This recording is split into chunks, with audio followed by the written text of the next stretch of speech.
But the first thing I wanted to talk about is the basic cordon trained spur pruned. So just super briefly, we've got our parts of the vine here. You notice the graft unions down here. All right, got your rootstock section below the scion. Everyone understands rootstocks now, how important they are. And this is a bilateral cordon. Okay, so two cordons coming out. And the year they laid this down, they then started looking at positions that could be formed from buds pointing up that were, what's about the ideal distance? 6 inches. Fist lift, yep, about 6. Yep, Yeah, yep. depends on your fist. Sometimes, yeah, I know, right? About 6 inches, about two per foot. Okay. And so what we do, these are going to get a little bit longer and longer and longer over time, unless we kind of pay attention to keeping the positions a little bit lower. And you see here how old these vines are. These are probably about 15 years old. So there has been some of this kind of creeping up over time. Is there any way to kind of trim that back down, or do you care? Or? Yeah, absolutely, and hopefully we'll see an example of that somewhere. But let me just start with the basic rules. So we're on a VSP here. So which way we want our positions going up? So that's one of the criteria for which one of these we have to choose. Preferentially, we're going to want to choose the bottom, the one that came up from the basal bud, and remove this top one. And that's to prevent this spur position from getting higher and higher and higher over time. And how many buds do we leave? Two. Okay. This is your basics. You're just doing basics here. 2. Okay. And I get so many questions about how do you tell where your first bud is. And my answer to that is it needs to be at least kind of a pinky width between the base of it. So I'm going to do a couple different things here. Let's just say that I called this one bud and this 2 buds, and I'm ignoring this one because I'm not sure that it's fully If it's not formed big yet. enough, you don't count it. Yeah, this is being pretty. We had that argument all of last year. And people do it really differently. To be honest, this one usually does push, and it's usually fruitful.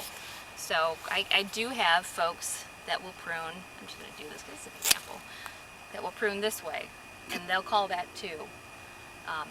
Then again, a lot of people out here are only looking for 2 tons per acre, or 3 tons per acre sort of thing. So if you want to really ensure your fruitfulness, you will choose the 2 buds that are the most fully formed. And what do we do with this guy? Oh. Off.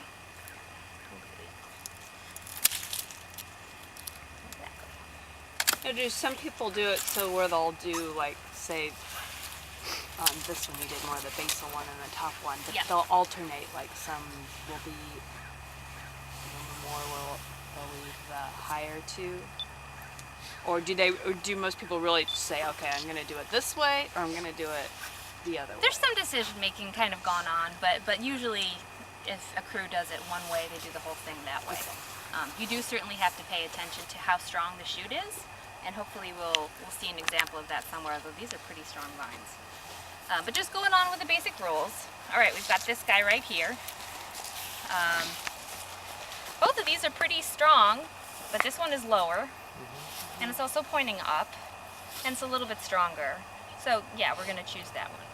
I'm going to take the top off, and here, oh, does this count or not? I don't know. If I was one of those crews that pruned to basal plus 1, Right. I would cut here. But to be honest, if the more kind of conservative way to ensure that you're going to get two shoots that have your clusters in them would be to do You can that. cut there if something is coming from here. You can cut here later. You can do that too. Yeah, a lot of people come by after bud break when they start doing their suckering passes, because you're going to get buds pushing all over the place. These guys look kind of like chia pets. And you just kind of go through and rub all those off, and there can be a decision made at that point too. If you see that you've got 2 little shoots like this, you can see the clusters at 3-4 inches long. You can kind of make a decision and say, okay, you know what, this one's got 2 clusters. This one's fine too. I'm going to take this back down. So you can do that. You can do that. So if you wanted at some point, let's say, to turn this into like a, you know, vertically split canopy, I mean, if this were up higher, would you wait for something to pop up down there and then take that, or how would you do that? Or is it possible? You would do that the first year you laid out the cordon. Okay. Yeah, that conversion is really, really hard. Okay. You would basically have to wait for suckers that came out and start Force them down. force them down. However, if you did that the first year it was laid up, you're going to naturally have buds pointing up. Right. Because they alternate, right? They alternate. You're going to have ones coming up, down, down. So that's how you would ideally do. That's not an easy retrofit. Okay. Yeah. All right, so just moving on to this one. They only had one shoot. What happened? Maybe they only left one bud last year because it was so weak. Maybe the second one just didn't push. But either way, I'm going to choose 1, 2 buds. Get that off right here. Over here, this one's our lower one, so here's a good situation. This is our lower one, but look at its growth compared Yeah. to this guy. You know, it didn't do very well. So in terms of kind of production, in this case, I'm going to choose the top one. And cut to 2 buds and remove the lower one entirely. Personally, in that particular case, that shoot, if it's a weaker shoot than That might be a reason why only one shoot was left here, to reduce competition in this area so that the shoot grew stronger. But you can give them a chance to kind of catch up, weak shoots. But in terms of pruning, usually if you want to ensure that you're getting your 4 clusters, you know, or 2 clusters per shoot on 2 shoots, you want to choose the stronger one. That's a good point though. So here we've got the situation again. I mean, you could leave this one if you wanted to, but seems to You'll be be very stronger one. distance too. yeah, that definitely just grew weaker all season long. Didn't get, I mean, And again, the only a priori reason for favoring the lower one is just to cut down the growth of the spurs going up. Is Yeah. that okay? yeah, exactly. So to do your renew, say you want to shorten it, when those sprouts come in the spring, would you then just leave one on purpose to? do Yeah, renewal? I'm trying to find an Oh, okay. example Sorry. where that happened. This is kind of one, not really. It kind of is. So yes, people are. It looks like whoever pruned this vine at the time said, you know, this arm is getting pretty long, and maybe this sucker looked strong at the time, and that's why they left it. Ideally, you would look for a shoot that's a little bit stronger down here, and maybe as we prune a row together, we'll find it. But say that there was a strong shoot, you know, maybe this strong, growing out from up here. I would prune that 2 buds. Now I take my loppers and cut that. Do a big cut to kind of lower it over time. That is something that you have to consider in terms of management for these cordon trains. Split that. Those are being converted to cane. So we're going to talk about. And I just have 1 2-bud spur, so I don't have many choices other than to do this. But so what's going on over here, where these 2 vines meet? If I prune this as normal, and let's say that I'm actually going to decide to leave the lower one here, and move the upper one.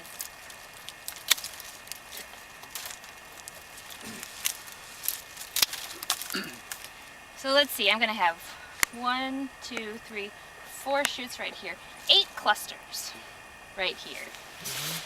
That doesn't really sound like a very good situation in terms of crowding, you know, adequate light environment. So what I would do, this is my vineyard, or my client's vineyard, I'll take these out. And I would do that. No mercy.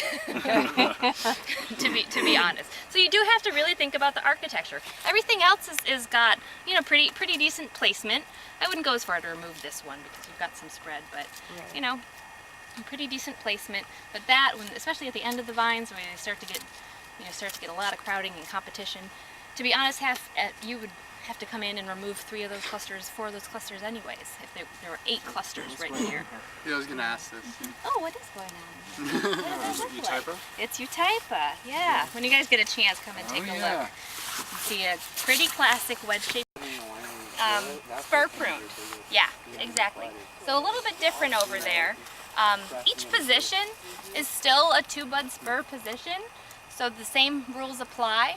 But when we think about the whole architecture of the vine, what you want this to look like eventually is like spokes of a wheel coming out radially.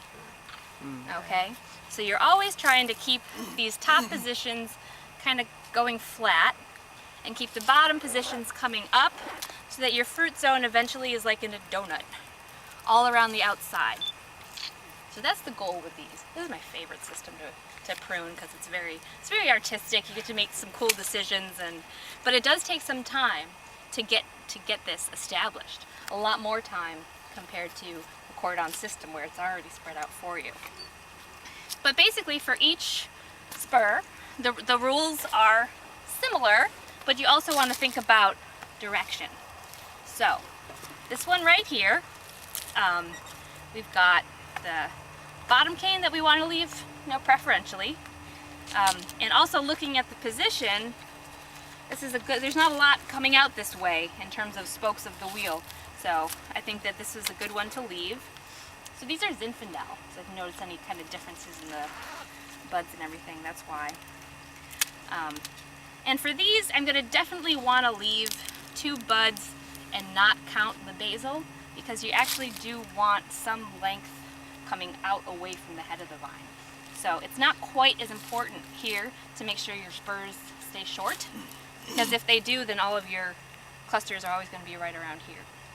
So it's okay to use a little bit longer spurs. Actually, he told me to. He said, make sure they do full 2-bud spurs out here. Mike did. So. How old are these vines? I think these were planted in '95. Yeah. So we've got our 2 buds there. And I'll remove this guy here. On these, it's not as obvious where the graft occurred between the rootstock and Yeah, you know why? It's really low. it's way down It's there. too low. Oh. Yeah, this should be, Scion roots down this there. looks like a big old scion root. Yeah. Okay, but just moving around the vines over here. So you see the upper one is going straight up. I like the position of this one better in terms of getting the spoke of the wheel thing that we were talking about. So I'm going to leave that one. Remove this one. These are big, strong canes. Do that one in a minute. This one's coming right up into the center of the vine, and we're trying to get everything out and radial. So I'm going to use that one. And this one.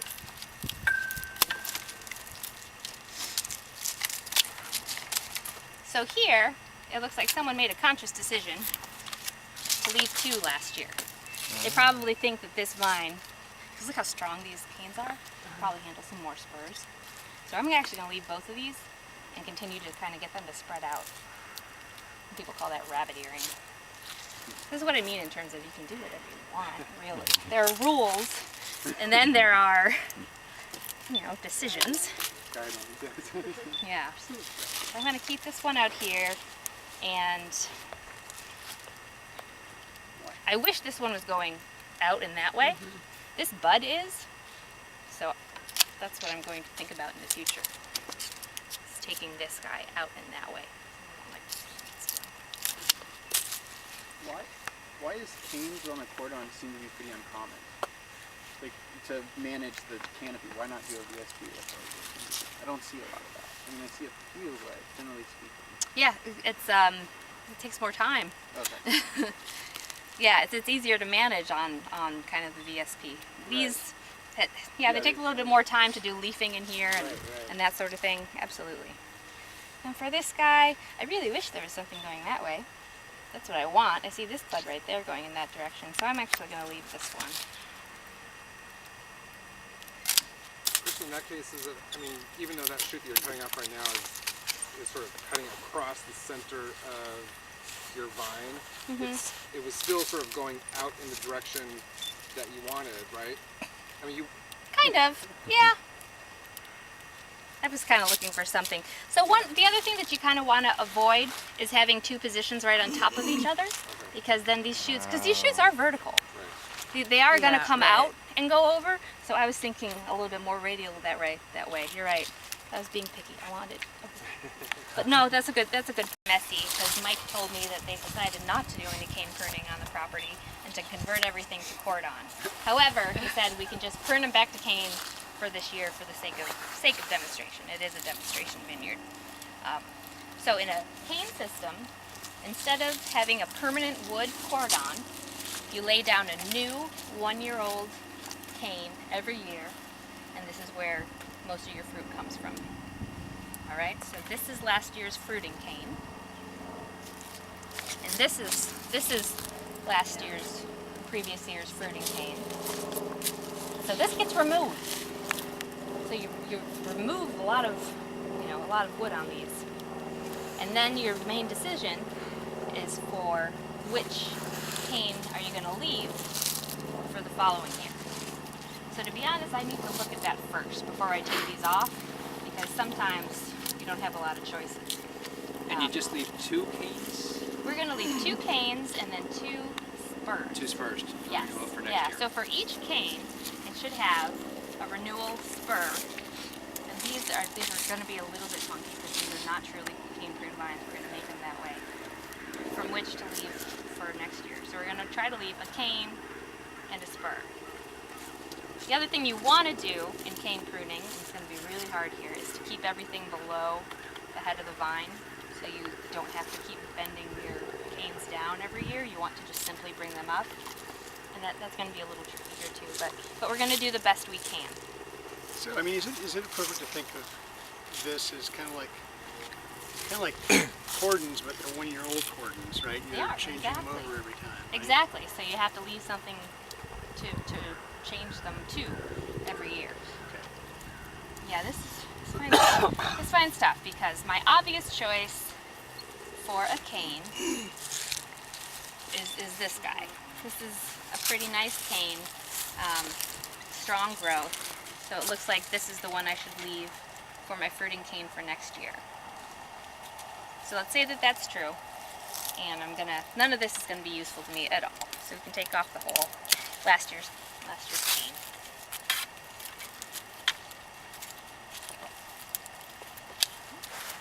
Shears is freaking dull. This is this guy, more or less. I don't know.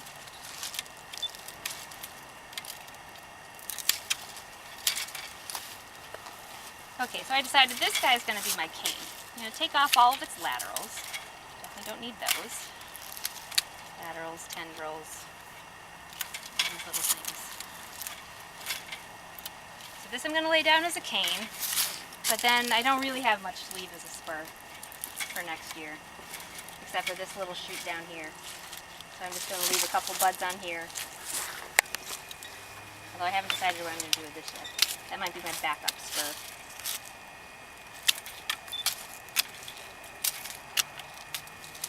So cane, yeah, that's what I'm going to do. I'm going to leave a couple buds down here. So I'm going to get a 1-year-old shoot out of here next year that I could use for the cane the year after. And as a insurance, I'm going to leave a couple spurs, a couple shoots up here, because one of these might actually be a cane in the following year. I don't like this position because it's too high. Ideally, you want your renewal to be below your cane, so you're always kind of working down to up.